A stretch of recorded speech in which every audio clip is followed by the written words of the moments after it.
Advertising Council Australia would like to begin by acknowledging and paying our respects to the Gadigal people of the Eora Nation, who are the traditional custodians of the land from which we broadcast today.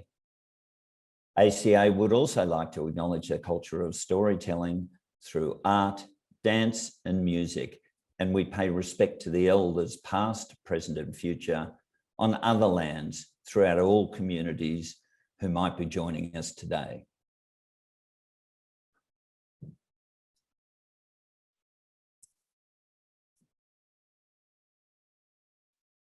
Welcome everybody. Great to have you with us today. A couple of quick formalities before we get underway. Firstly, I'd like to say that this session is actually being recorded. We'll make it available for anybody later if they missed out. And I'd also like to thank our long-term partners, Think TV, who've been absolutely fantastic as a partner of ours, and of course the AANA, who have partnered with the Effie program right from the start. The first thing I'd like to do is to welcome our panelists and ask them to turn on the cameras. We've got Peter Paul von Wheeler, the Head of Strategy from AJF, Ali Tilling, the Chief Strategy Officer of VMLY&R, and of course, Fabio Beresti, the Chief Strategy Officer of the Monkeys and partner of the Monkeys, a founding partner. Christina Aventi and Jen Rhodes will also join us later. So thank you guys for joining us and thank you for being part of it. I think the interesting thing about how the Effies have evolved in Australia, and we'll get into the history in a little bit, but we're in the really fortunate position now where the Effie Awards really are considered the most prestigious award in the Australian marketing and advertising community. Everybody wants to win them. We're also fortunate in that we're regarded, if not the most sophisticated award program within the Effie community, probably in the top two. So there's not too many others that would rank with us, which is great. But every year we have a steering committee, including the three that are with us at the moment, come together at the Effie program to see what we can change, what we can add. And I think the interesting thing is that these three, or the steering committee, said we've got to make sure that we continue to make the Effies as accessible as possible. And out of that comment came the Jumpstart mentoring program. And I'll throw it to the three of them, the three of you. Maybe Fabio can kick it off. Why did you think it was so important? Thanks, Tony. Hi, everyone. It's I think it's really important to that we're continually looking to the future with Effies. They play an incredibly important role in our industry in not only justifying what we do and the impact we can have on business and growth and whatnot, but also just bringing just inspiring everyone within the industry to do more than just aim for great creative work that wins great creative awards, but actually do great creative work that has a genuine impact on business. And that's something we need to keep reminding ourselves and doing really well. And I think if we can bring more people in, it's only going to make the industry stronger and the opportunities bigger and better for everyone involved. So thanks for everyone for coming along today, and hopefully for entering as well. Yeah, okay. I'd echo that as well. And I think as an industry, we'll only benefit from more, like a bigger range of authors and a bigger range of kind of strategists, agencies, clients, all kind of trying to tell the story of their work and trying to understand how and why advertising works in its different forms. Whether or not, you end up winning, building that understanding is only that you can't lose from trying to do that. And I think as an industry, we can't lose either. So I think it's really important in that respect. I think maybe if I go back in history, and when I wrote my first Effie paper, I would have liked there to be a bit of help on the side, a little bit of guidance. So yeah, just to help you get in and to get into the mix, we acknowledge that it's not the easiest thing ever, and that's why we're reaching out here today with this initiative of Jumpstart. Okay, so we're going to come back to each of the three panelists here. They're picking off I won't share their subjects, but they're each picking off a subject area that they're going to take us through about 5 or 6 minutes before we open up for a panel discussion. Just on this, we've got a Q&A function that you'll see down on the bottom of your Zoom. So please feel free to add questions at any time. We'll come together, we'll get to as many as we can. I'm sure you will have some questions, but don't wait till the end till you go through them. So what I'm going to do is just take you through some background and I'll just share screen. Here we go. And I'll put it into present mode so you can see it nice and clearly. And this you can see is advertising doesn't work on me. And this is the campaign generated by the monkeys. Thank you, Fabio, and your team for this one. But you can clearly see that this Canadian club gentleman has no idea that has been influenced on advertising. He's completely rejecting it. So just to go to effectiveness in Australia, this originally launched in 1990. Even then, Colin Wilson-Brown, who is still chair of judges, was involved. And we ran the AFA Effectiveness Awards completely modelled on the IPA Effectiveness Awards. They were even every 2 years. There's still some of those books floating around, but they go back to the very early entries. We relaunched it under the Effies brand about 13 years ago. The Effies themselves were launched in 1968 by the New York Marketing Association. They're a global not-for-profit organisation, and we're part of a program that runs in 51 countries across 6 regions. So it's by far the most prestigious effectiveness program in the world. Just to do a little bit of history, in the old AFA, we used to call them the Grand Pinnacle. You'll probably recognise some of these from Harm Premium Light or the Virgin Mobile, Warren, the Dancing Butchers, the Lean Beef campaign. But you can see there that going back to 1990, some of the very best campaigns have won the Grand Pinnacle. And since we launched the Effies in 2009, you'll recognise a lot of these. The Peter Paul might have something to say about How Suffering Made. Fabio with Operation Boomerang. And more recently, we've had Dare once against Peter Paul. DFR, Ollie Taylor will be with us throughout this program. He's not here today. And even Aldi as the 2020 best campaign. What we've also managed to do, we're only the second country that's actually built an Effies database, and a requirement upon all Effie entrants is to fill a separate database that asks questions to give us a common ground.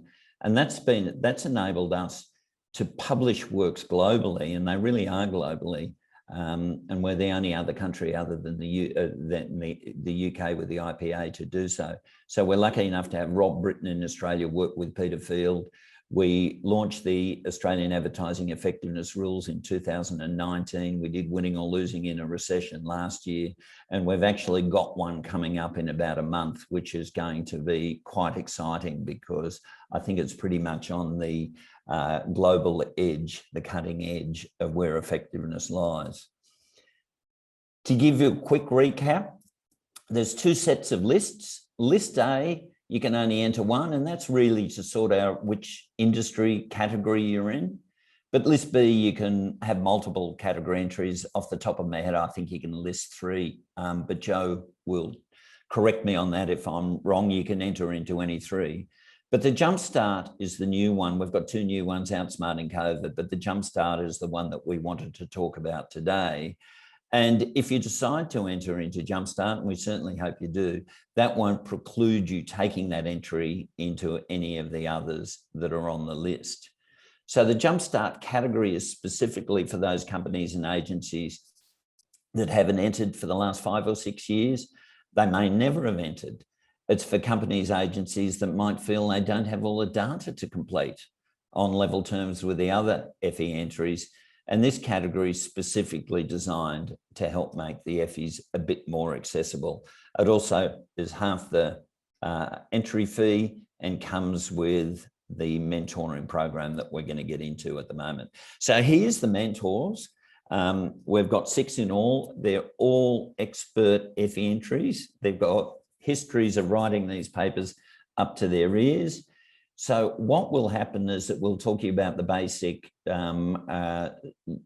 registering for this program today, but there will be further tutor sessions on April 28, May 12 and May 26 to help you on your journey of writing a paper and hopefully getting to one that's going to win an award.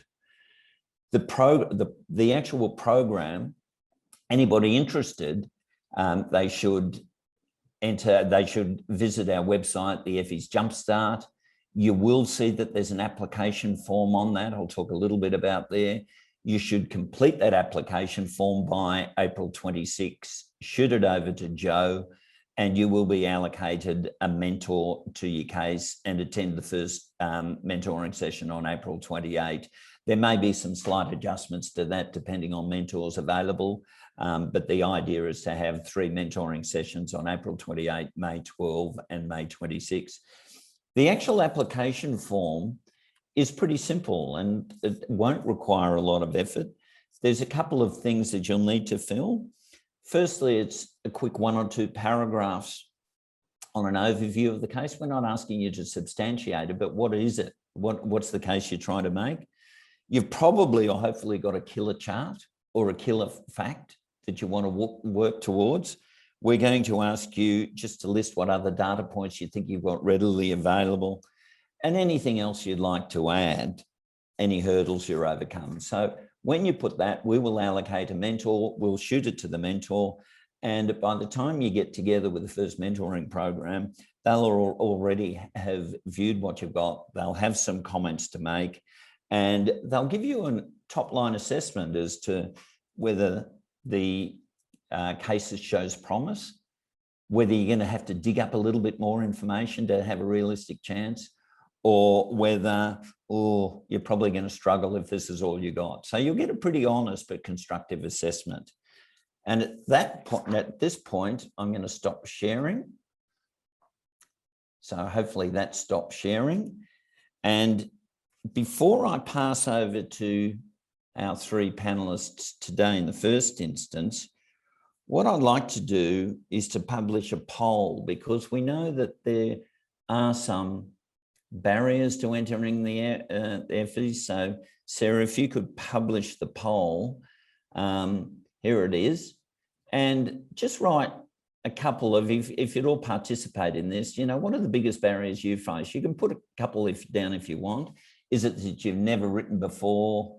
You don't know how to, you don't have time, your client won't cooperate, you think you got a lack of data or don't know how to use it, there's no support in your organisation because you can't do it on your own, don't know whether your case is good enough, or perhaps you've tried before, you didn't win anything and now you want to just leave it alone. So I'll give you a minute or so. They're building nicely there.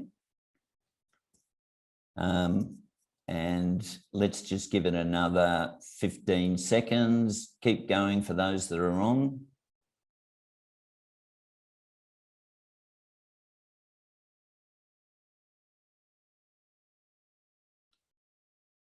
Okay, we might publish that now so you can see it. So there you are. Isn't it interesting? In an environment where we've got data everywhere, the biggest barrier is the lack of data to build a case. There's obviously some that have never written it before and don't know how to tell whether the case is good enough. Well, we're with the right people. Fabio, Peter, Paul, or Ali, before I pass over, do any of these results surprise you? No, not at all. I mean, the lack of Effies are all about data. So one of the biggest barriers is obviously getting the right quality data, the right amount of data to be able to use, and that's both hard and soft data as well, right? So that's the constant challenge we've got. But often, if you go to the head client and you ask for permission and motivate them to get on board, then it's remarkable how the data can flow and you can get what you need to pull a paper together. But again, you've never written one before as well, don't know how. That's a great reason why we're doing this today, and hopefully for this program long into the future. So hopefully we can knock that over. But yeah, data's a massive one. Okay, then what I might do is I'll get off the screen, sick of talking, but I'll pass straight over to Peter Paul, and data is a very good place to start because that's where he wants to start. I'll be back with you after. And just to say, Peter Paul actually made slides here just to try and make us all look worse than him, which we haven't done. He won't achieve Oh, it, though. Fabio, I have to do with data a bit. So I thought I instead of talking about data, I'm going to show some stuff. That's why I'm bringing slides. Hi guys, Peter Paul, AJF. So I just call this little section hard evidence presented beautifully, because I think it summarizes what Effies are all about. They're about two sides. There's two sides of winging Effie. There's the hard side, there's the evidence, and there's the soft side, there's the craft of building a story. And when you look in the database, every winning Effie case kind of balances two things. You need some data, you need some evidence, you need to prove something, otherwise you don't have a case, and you need to tell that story. You need to mix the science of marketing effectiveness with the art of advertising. And for us as judges, which most of us are as well, you need to seduce us and you need to convince us. So I'm going to talk a little bit about evidence and maybe build on that lack of data and maybe hopefully help you see how you can squeeze one little proof point and stretch it to the max and maybe see ways of recognizing it as well. So you need evidence. When you're building your case, it's really important to distinguish two things. What is happening already and what's the impact of what you've done? What's the impact of your comms activity? What is happening already is your baseline or your baseline sale. So people will always go to the supermarket because they've run out of toilet paper, or when it's hot, you feel like a drink. Those are sales or effects or impacts that are already happening. That's not what we as judges are interested in. What we want to see is what you have done, what the comms activity has done. So it's your job to zoom in and focus on that effect and bring that to life. And rather than talking about that too much, I went into the AGF Effie archive, and I just want to show you the simplest ways of bringing that actually to life. And I've got 6 examples here that I think are hopefully quite simple. So I call this the before, during, and after timeline. Quite simple. This is their market share for their January to March 2013. There was the period before the campaign, and you see then the gray box illustrating the campaign. Campaign comes in, and hip hip hooray, line goes up. That's the stuff you usually are looking for. During the campaign, line goes up, and then we have the line holding on a little bit 2 months after the campaign, and then it starts to drop again. So before, during, and after timeline for any type of metric. Could be sales, could be market share. Easy way of presenting a piece of evidence. Something else you can do is you can plot yourself against another brand. So we're sticking with Dare here for a second, and we're seeing that Dare doubled. It's a nice growth curve you're seeing there, whereas the other brands, V Energy and Red Bull and Icebreak, they all stayed stable, and Coke was in decline. So comparing yourself against other brands on sales, on share again, or on preference, consideration, even awareness is another way of presenting your evidence. You might not have those type of metrics, but maybe you've got campaign performance of your campaign and other campaigns in the campaign period. And be smart there, because sometimes during big campaign periods in Australia, some friendly research companies are publishing results, for example, at Christmas time. So you could potentially tap into those. This is brand momentum score for 3 end of financial year campaigns. You can clearly see that Officeworks' campaign, is illustrated in the blue, had a much bigger effect than the campaigns that were developed for Harvey Norman and JB Hi-Fi. Interesting fact there between you and us, that actually their campaigns are having an almost negative effect on their brand, but that's a side conversation. Anyway, You might not have intel on other campaigns. What you then do is you compare your performance against the norm or a benchmark. Those are quite widely available. What you've got here is an emotional activation score. It's not important how that exactly works, but what you can see here is on the left, Officeworks' back to school campaign scored a lot more green and a lot less red than the norm. So compare against the norm is another technique you can use. Now, you might not have any of that stuff. The only stuff you might have available to you is brand health. Now, don't despair. What you can do then is you can show, listen, during my campaign periods, brand health actually improved more than during any other period when the campaign was off air or when there were other campaign and comms activity on air. You might not even have brand health. You might just have a before and during, and then it's perfectly okay just to list what was happening before the campaign in people's attitudes and what was happening during the campaign in people's heads. That's also fine. So hopefully that gives you some ideas how to work with small evidence that you actually have. Now, if you can, you need to prove the connection. And basically, we as judges distinguish three things. Basically, there is attitudinal metrics that we look at.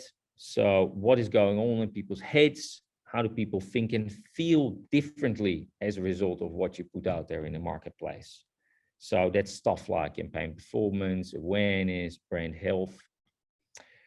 As a result of something that happens in people's brain, they do something.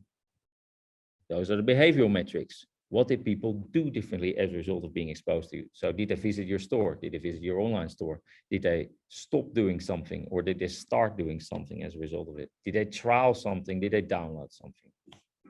And then ultimately, what's the commercial effect?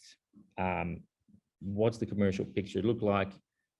What ultimate effect did the activity have on the client's business? Businesses invest in marketing to drive better business results. So this is what your marketing director needs to show to the CFO. Hey, thanks for that 10, 5, $50 million marketing budget. What did you do with it? So that's their ultimate responsibility. A lot of marketing directors struggle with this, by the way. I would say in this category, focus mostly on getting the attitudinal and behavioral metrics right. Demonstrate that link, and that's a good start. Also, show us how you think the campaign has worked. Just don't only show the data, but show us what you intended to do. And that's what we did here for DARE. Hey, we wanted people to become aware that their delivered and mental fix helps you concentrate, and therefore they would consider the product more, stuff that goes on in the head. As a result, we hope that people would start to drink more DARE. And as a result of that, we wanted to grow faster than the category and then started to punch above our weight in a wider category and ultimately show the ROI and what we did with the money and that it returns in a positive way. Now, maybe by now you're like, I can't do all of this shit. I'm a one-man band. I don't have a lot of evidence and I don't have any time as per the poll. Don't despair. Even if you got a good grip of your results, and if you just display it in a simple way and you just demonstrate the attitudinal, what your main objective was, how you affected attitude and how it impacted behavior, you can still win, as illustrated by this overload of copy. I apologize for it, but don't despair. We don't always have to have sexy looking graphs and endless amounts of evidence. But if you can, it is nice if you make it look interesting. So this is a case that's not from the AGF archive, it's from Snickers, an RPA case, and I think it's a great example how you, if you have a little bit of extra time, how you make stuff look interesting. So demonstrate comms effect, prove the connection, and onboard the data. And sorry, Fabio, I just thought it was really hard to talk about this without slides. So sorry about that, mate. I think you've done a beautiful job there. You've definitely set the bar very high. Good luck, Ali. Yeah, thanks, Fabs. No, that's great. And I think it was really good to start there because what we obviously saw from the poll is that lack of data or probably more, if we were to explore that more, not just lack of data, but understanding which data is the most powerful to include, was a brilliant place to start. So it's going to be pretty hard for me to follow that, but I'm going to give it a red hot go, as they say in the classics. So I think what I'm mainly going to chat about is probably more the, Fab's talked about hard and soft metrics at the start, and I think we've gone in with data, and I'm going to talk a bit more about almost creating a climate in which you can kind of write an Effie and you feel not only that you've got the support to do it, because we saw from the poll that wasn't really a problem for people, but I think often we need to kind of think about the forms that support comes in. There's the kind of support that goes, yeah, sure, go for it, write an Effie. And there's the support that almost goes, where are your Effies entries, guys? Like, how can we help you kind of get to this in a more, I suppose, a more active way than just thinking that it's a great idea to go and write one. So probably what I'll tackle a little bit more is some of the things that make up that active support. So things like, how can we get clients to cooperate? How can we make the time? If you haven't written an Effie before, like, where might you start? So yeah, that's what I'll have a bit of a chat about now, without slides. So yeah, you'll get a lot of my smiling face. I think probably the first thing I'd say is, like, yes, we're obviously here to talk about Effies, right? And Effies are brilliant. They are amazing things to win. The standards are rightly extremely high, but Effies are actually, they are an end in themselves, but what they're really signifying is that you've got a kind of a culture in your agency or at your work that understands effectiveness and has effectiveness, like work that works, at the heart of what it does. And Effies is kind of writing an Effie and hopefully winning one. It is a symbol of that, but it's not the whole story. So I think that the main thing I'd say is, apart from losing a bit of sleep and a bit of sanity, you will only gain by writing an Effie's case. Even if the stage that you get to this year is that you submit one to the Jumpstart panel, and maybe maybe it's not quite there this year, maybe there is kind of quite a bit more work to do, but you know what, even then you've thought about the work that you've done, you've thought about what the story you could tell is, you've started to think about the data you need to gather. Even that step will set you in better stead for next year, and it will get you thinking about the ingredients that make up effective work. And we all kind of stand to gain from that, right? So, and honestly, like, yes, you will lose a bit of sleep, yes, you will lose a bit of sanity, but it is also kind of pretty fun as well, and just really ultra competitive, which I personally find quite appealing. What's fun? So, Well, what's fun about it? Well, yeah, you see, I knew you were going to ask me something that was going to make me actually think. I think it is actually fun. The thing I always find fun, and I've probably been encouraged in this by Christina, who you'll hear from later, is actually thinking about, if you think about the judging rooms, right, so to speak, you've got a load of essentially people who are coming to this with other stuff on their mind, with a shitload of other work to do. Am I allowed to swear? I'm going to swear. I just do swear. A shitload of other work to do. And you have got to not only kind of convince them that your case is great, and you can, you need the data to do that, but you also need the story to do that, and you need those two things to match. And I think thinking about understanding the science of it, but then making that into a story that's gripping, I personally find that really fun. I don't know, what do you find fun, Fabs?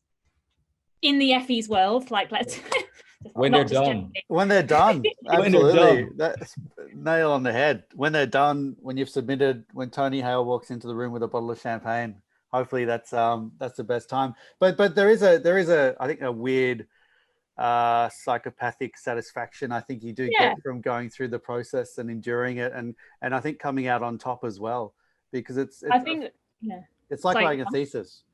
Like I did an honors degree once and had to write a thesis, and I feel like it's doing that every year, and it's a great challenge to add that to what you're already doing at work. It also contributes to a conversation with the client. Like maybe you discover that they're not measuring stuff that they should be measuring. And maybe you don't win, or maybe you don't even get to the entry. But that conversation of discovering that something is missing will make that client relationship even better, and will make the client perform better as well. Yeah, I reckon that. Right. And it's not, sorry, Christina, you go. No, and Ali, I'm loving your spiel and your smiling face.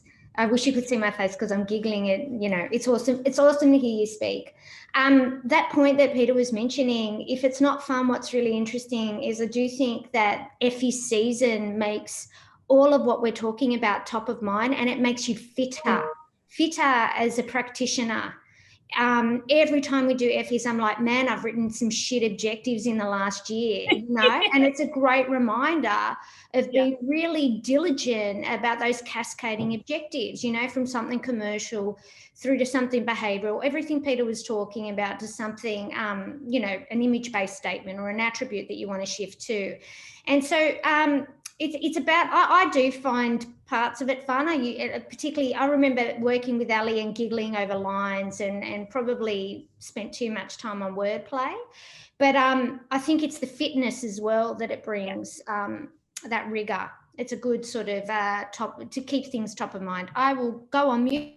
No, it's cool. No, I think that's fine. And you've actually just reminded me, you know, something else. Something that I do find quite fun about it is doing, and maybe I'm just like, this is slightly sadomasochistic, right? So everyone's going to find their own fun. But one of the things I was going to talk about is kind of finding the game show aspect to it, right? So one of the things you can do that's quite good is just have an hour with everyone who's got a potential Effies case, where you're almost doing it like as if you're kind of judge and jury, and you've got to stand up in the courtroom and kind of defend your case, and that will actually help you get to know your data, get to know your story, but also like you can have a good bit of heckling, right, in those in the safety of your own team.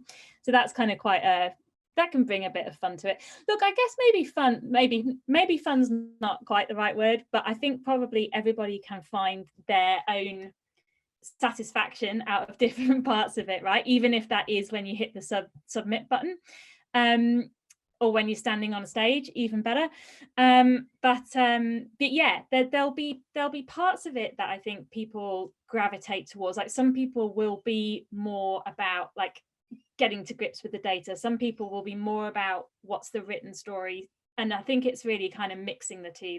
That's where the real magic happens. But anyway, you're going to lose some sanity, you're going to lose some sleep, but you will only gain in other areas, right? So having a go, I reckon, is key. I think just on that point of, I think one of the things we had in the poll is like, I've never written one before and I don't know how, and I don't know how to tell whether my case is kind of any good. Like, is this Effie worthy almost? So a couple of points on that. I think there's kind of something interesting in almost thinking about Effie's season, like Christina just referenced, as almost like a reflex action. Like as a strategist or someone interested in strategy and how work works, it's almost like, you know, it gets to kind of April as it is now, and that reflex action really needs to kind of kick in. How can you of entering and kind of thinking about what your cases are going to be? So what are some of the ways of thinking about that? I think, first of all, that point about shitty objectives is interesting. I think, like so much of the conversation about Effies, we're focused on outcomes. We're focused on, well, what happened and why did it happen and what happened to all the other brands and what happened to brand health and all those things. But those things are only compelling if the inputs were kind of right in the first place, and you need to kind of think about what their inputs were. So I think kind of starting out with actually almost like reviewing the pieces, the different pieces of work that you've done over the year, and thinking about what were we actually trying to achieve with each of those, and what were the interesting ways in which we might have started to achieve it. Even if you don't have the exact numbers, you'll kind of know. I mean, obviously we all know what it feels like if it's not kind of maybe working as we anticipated. So you kind of do get a bit of a feeling for that, whether you've got all the data to hand or not. So starting to get a bit of that gut instinct for campaigns and thinking about what was I setting out to achieve? What were we setting out to achieve? And what did we achieve?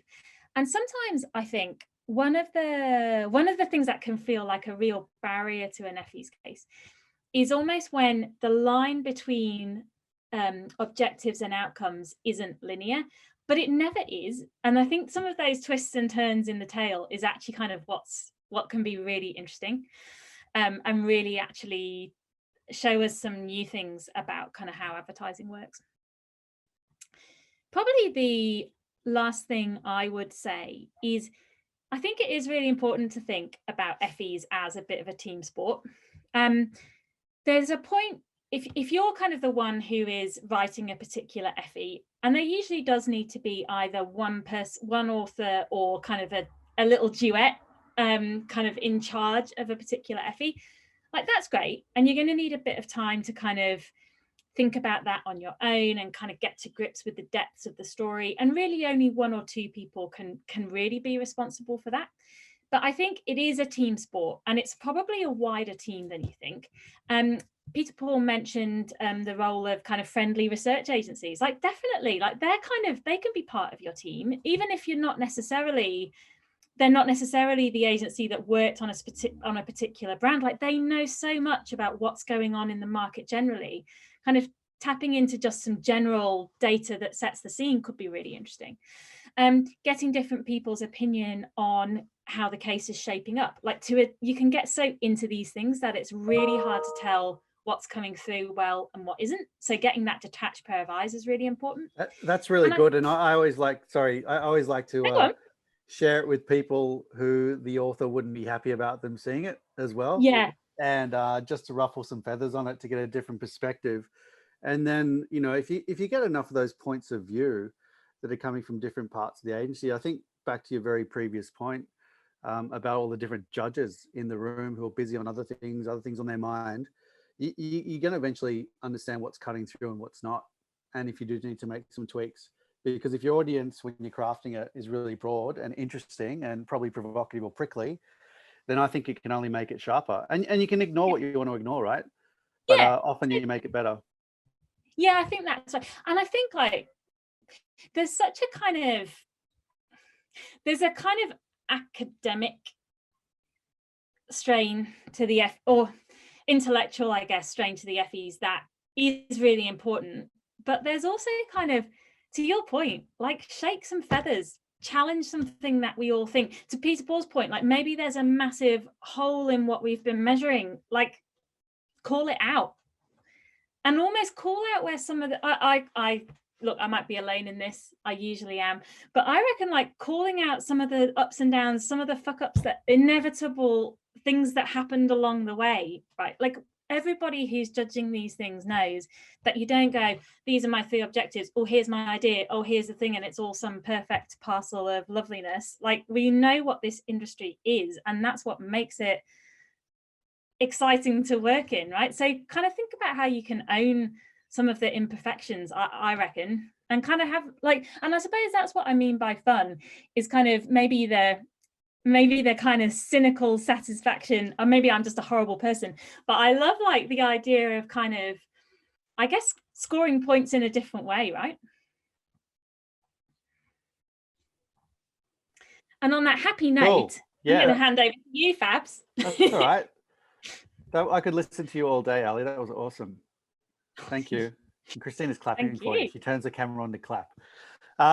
Okay, so I'm talking about adopting or how to win a gold Effie and adopting that sort of, I think, mindset in your approach. And it might feel a bit premature, I think, within Jumpstart to be talking about it, but I think it's still important to understand what that goal should be, because there's no reason someone in Jumpstart can't win gold or have an opportunity that actually there is a great story in here, a great paper with potential to take it to the next level, you know. And if by working with you, we can help you identify that or tell you what you need to do to get there, then we'd absolutely love that. What a great story it would be. I think for me personally, and from what I've been doing, when it comes to papers, you can tell which ones are going to be gold or which ones you want to be gold pretty quickly. You get enough signals along the way where, you know, I've got a very good feeling about this. You're cutting some broad data, you're seeing the potential, you can feel it in the client, in their tone of voice. Every time they come in the agency, they're asking about it. They text you on weekends. There's more expectation, there's more anticipation around it.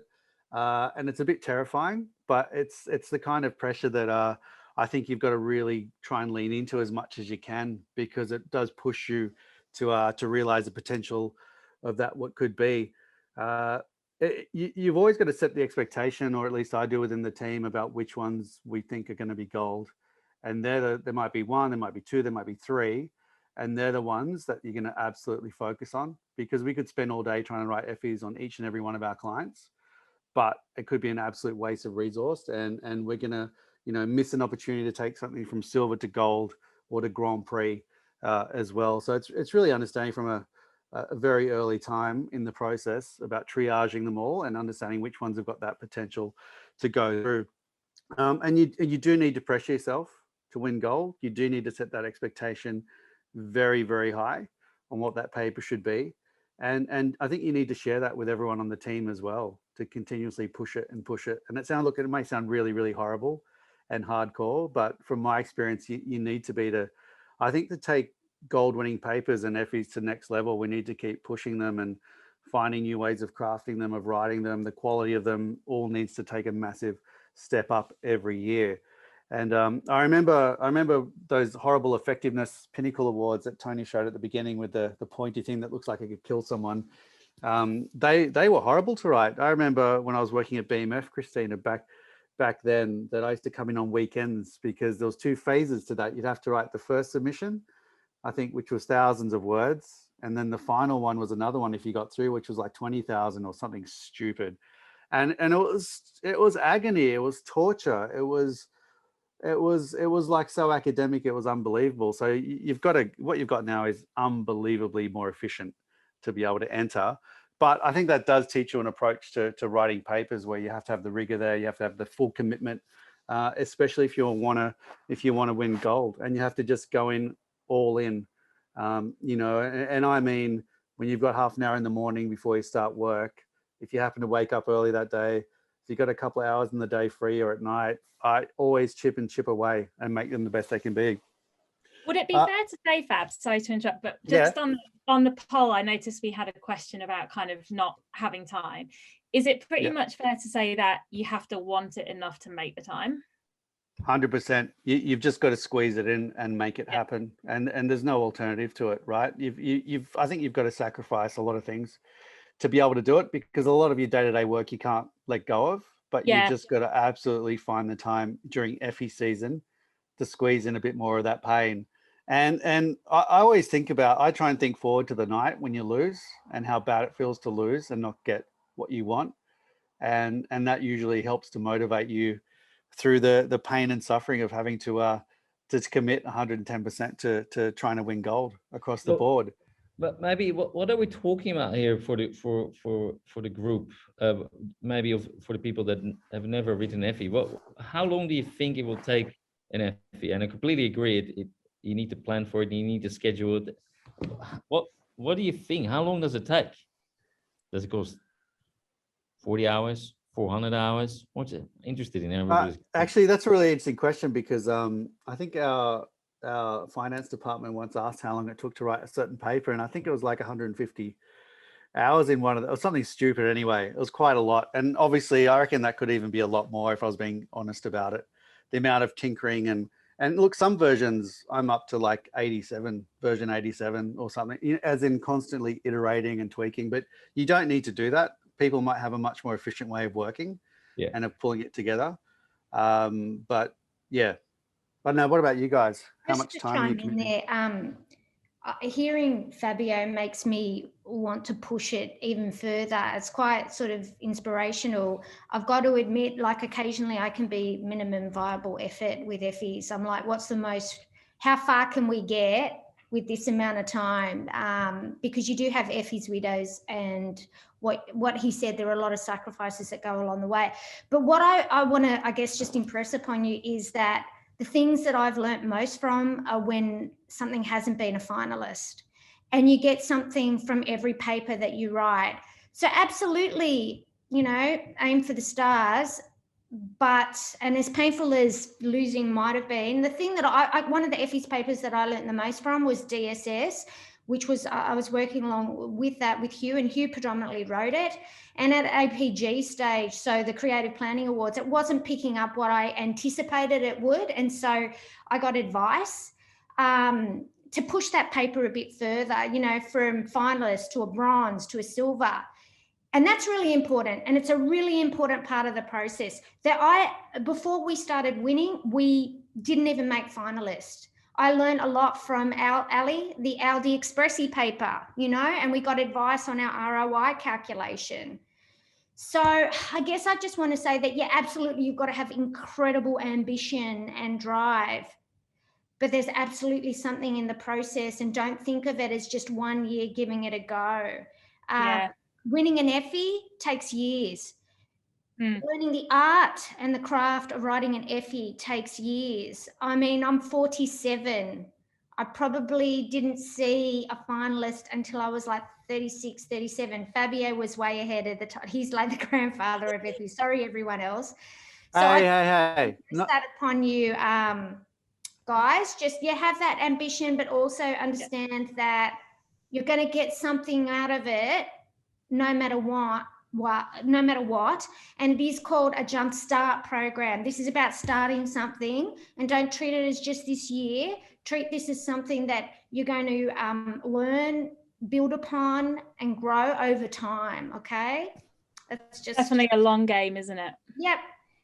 That's interesting about the learning thing, because I know we use APAC Effies to learn, and I know with our Canadian club paper, we didn't give it the attention it deserved. We entered into APAC, it didn't even pick up, and then I just re-engineered the whole thing and gave it a massive kick in the ass. And we picked up a couple of golds in Australia, and I think going through that experience and understanding from our point of view, actually, when we're quite objective about the paper, it was nowhere near good enough to what it had to do to deliver on it. So that picking up all those bits along the way and using it for inspiration and learning's super critical. It is a long game though, right? I mean, I remember we've been doing this for so long. It's I might just jump in at this point. Just remind everybody who's there, there's a Q&A function. Ask your questions. You can speak, they can be generally about the Effies or specifically about how to get involved in the Jumpstart program. So I kind of want to build a case for the short term as well, just to go against all of the Peter Field and Lesbian stuff. So I tend to agree. Sometime our cases cost a fair bit of time, but there is a story of a certain planner that has delivered a very good paper on Ford that won gold, and he's written it in, I think, 2 nights. So it is what you make of it. It is what you want to make of it, but it is possible to be successful without spending all of that craft that we talked about. So I just want to lower the bar there a little bit, that it doesn't require 4 weeks. That's a good point. I remember Jerry C. Ron, who was at the BMF at the time. Do you remember that time he slept in the office, Christina, and he wrote a land paper in 24 hours? And I think it did pretty well. It did. I think there's something in kind of, I suppose it's also how you yourself operate. I mean, I'm much more a kind of last minute, probably a lot more last minute than I should be, but there's a bit of kind of playing to your own ways of working, I suppose, but also just knowing when to stop. Like, and to Christina's point about kind of minimum viable FE, so to speak, there's definitely something in that, and just knowing when the tinkering needs to end, and you've kicked it up its arse enough. And I think that's just a reflection on me, everyone. So don't do what I say, or don't do as I do. Yeah, but I mean, the product a less neurotic way of doing it than anyone else, so it's inspiring to hear, but there is a spectrum there, and also there's luck, and the 24-hour paper that can actually medal, there's still that well, look, one of the other points I wanted to mention was just about not giving up with clients as well. Like, even I remember through COVID, particularly with Canadian Club, my CMO there at the time didn't want to really be bothered with Effies because his business was in trouble, and understandably so, right? And it's like, mate, I just don't have time for this. It's the last thing I want to be talking about. So, but I just kept going on it anyway, and just waited for that pressure to pass, and for it to evolve, and for the situation to improve. And I think sometimes in those situations where you do have a good relationship with your client, and you do see the potential in it, it's good to just have that attitude where you just want to keep pushing through, and hopefully finding a way, because you know, I think thankfully with the extra time we had last year as well, that helped us ride that wave a little better, you know. And I've had clients as well come and say, look, the data's not good, but I always say, give us a look. Let us have a look at it. Let's find a way of cutting it, because data is not always perfect when you first look at it. You've got to understand the best way to tell that story, and to shine the best possible light on it. And we know that everyone uses data to tell a particular story, no matter who it is, whether it's for like for shareholders, for analysts, whoever it might be. Data can be used to tell a particular story, and you need to find the best way of using that data to tell your story. And So that's not about. It's a good point to make, Fabio, because one of the things about the Jumpstart program, and we've got a couple of questions coming through, but the way that we sort of structured it, so nobody has to write a case. It's you guys are going to help them assess whether they've got a case in the first instance. But one of the first things is about the killer chart. What's your key point? What's your killer chart? How do you assess whether you've got a killer chart? What do you look for with that sort of stuff in the very first instance? Oh, it's different for every paper, I think. For me, do you know when you've got one?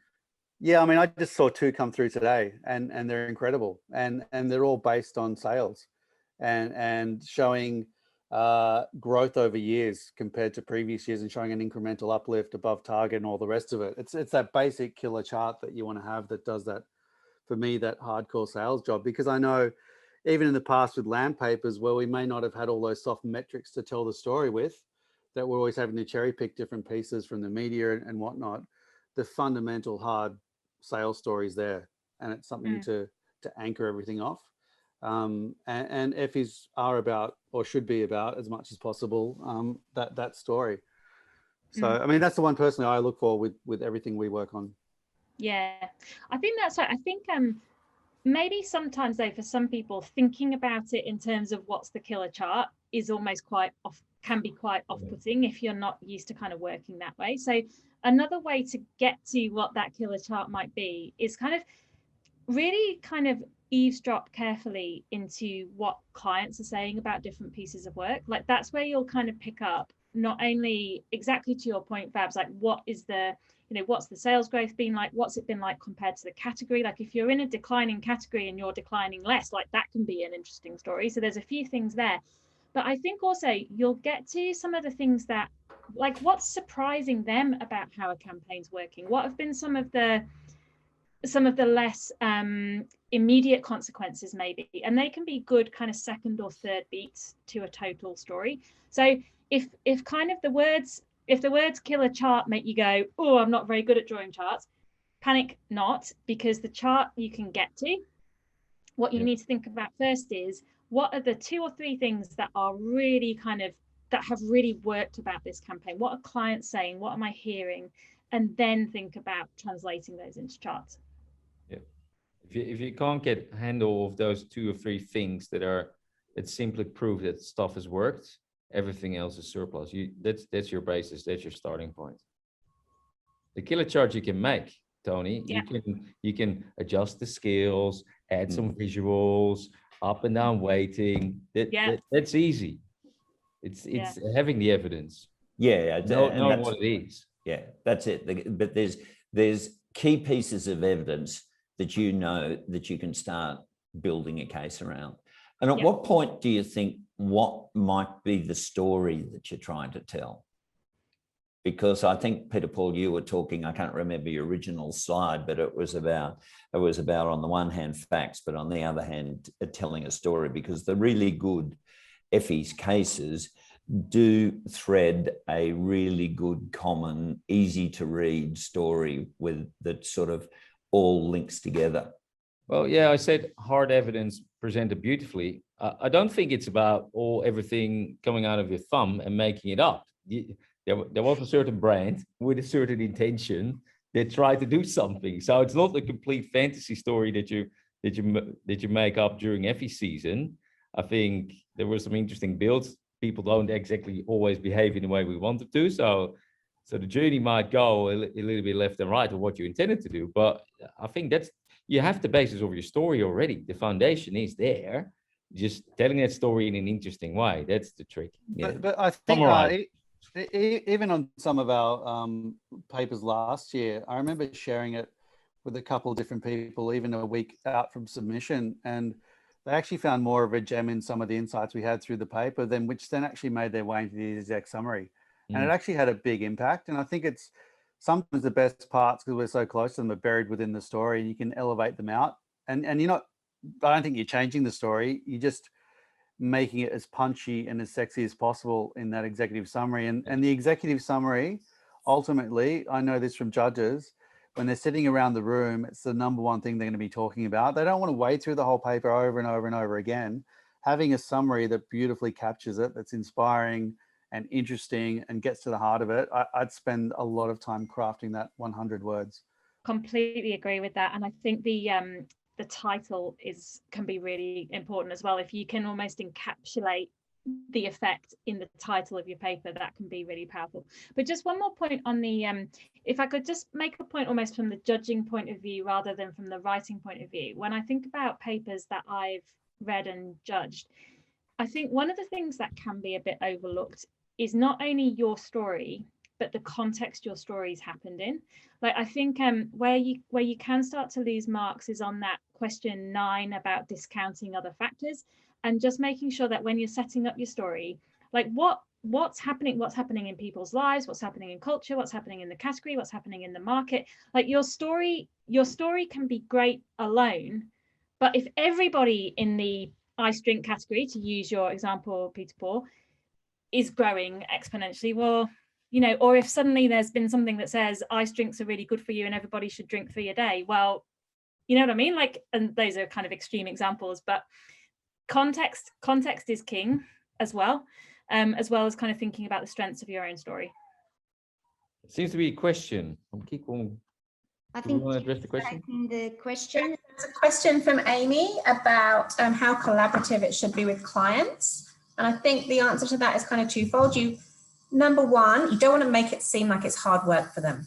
You want to make it seem like it's as easy as possible, so it's not going to be a massive use of their time, and potentially getting them to put you in touch with other people in their business, which goes back to what we were talking about before about how long it takes. Some of the time we've spent actually saying, look, we'll go in and sit with your analytics team and have a chat to them directly, has been really valuable for the paper, but also longer term, just building those relationships and the insights team, whatever it may be.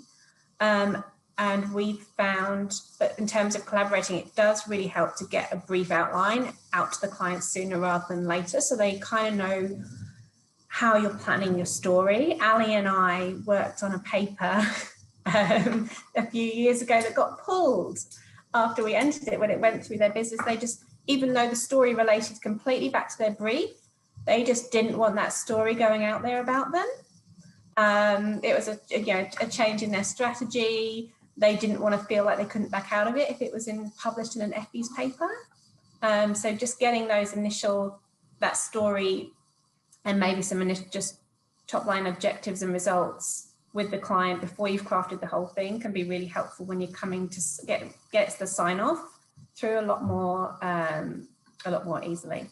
And also making the client aware. I know we saw in the poll at the start, you've got clients who won't cooperate or don't have the data, and maybe they do, they're just worried about sharing it. So being really clear with them about the whole privacy side, about how everyone signs a non-disclosure, no one will be marking it where there's any conflict of interest, and the fact that you can redact as much as you want from publication has definitely helped us get clients on board. Okay, we're coming to the end. Before we close, I was just sort of pass over, has anybody got anything that they'd like to add or say or encourage those to be involved in the Jumpstart program? Give it a crack. It's worth it. Yeah, I agree. Take time and read through the Effies papers on the website. If you're not sure if you've got a good case, there's so many papers on there. So you'll be able to just get a really good idea of how you rate against them. Yeah, I think having the mind of a student. I mean, I still feel like a student of Effies, and you can never be complacent. So it's, even if you've read all the gold winners from years past, to Fabio's earlier point, they've kind of got to iterate. They've kind of got to change. You've got to mix it up. I actually feel like there's a particular client of ours that might suffer a bit of Effies fatigue. So we're going to have to consider how we switch it up. So I think having the mind of a forever student is really critical. Embrace that. All right. Thank you, everybody, for partaking. Thank you, everybody, for joining us. Hopefully you go onto our website and download the application form. Fill it in. It won't take long. It won't take a lot of work to fill in the application form. Shoot it through to Joe, and then we'll be in touch and allocate a mentor for you. Thank you, Christina. Thank you, Ali. Thank you, Peter Paul. Thank you, Jen. Even thank you, Fabio. Thank you. Thanks for hosting, Tony. Thank you. See you guys. Yeah. Thanks, everyone. Appreciate it. See you all. Bye.